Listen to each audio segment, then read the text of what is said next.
மகாபாரதம் ஆசிரமவாசிக பருவம். முதியவர்களின் வனவாசம் மற்றும் காட்டுத் தீயில் முடிவு. பாண்டவர்கள் 15 ஆண்டுகள் சிறப்பாக ஆட்சி செய்தனர். திருதராஷ்டிரன் காந்தாரி மற்றும் விதுரர் அரண்மனையில் இருந்தனர். ஆனால் பீமன் அடிக்கடி திருதராஷ்டிரனை குத்திக் காட்டிப் பேசினான். ஊரார் சோற்றில் வாழும் குருடன் என்று மறைமுகமாக ஏளனம் செய்தான். இதனால் மனம் புண்பட்ட திருதராஷ்டிரன் காட்டுக்கு செல்ல முடிவு செய்தார். காந்தாரியும் அவருடன் கிளம்பினாள்.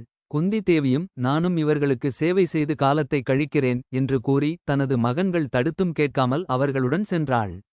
விதுரரும் சஞ்சயனும் உடன் சென்றனர். அவர்கள் மூவரும் காட்டில் தவம் செய்து வாழ்ந்தனர். பாண்டவர்கள் அவர்களை சென்று சந்தித்தனர். அங்கே விதுரர் தனது யோக சக்தியால் உடலை நீத்து தர்மபுத்திரரின் உடலில் ஐக்கியமானார். சில காலத்திற்குப் பிறகு காட்டில் ஒரு காட்டுத் தீ பரவியது.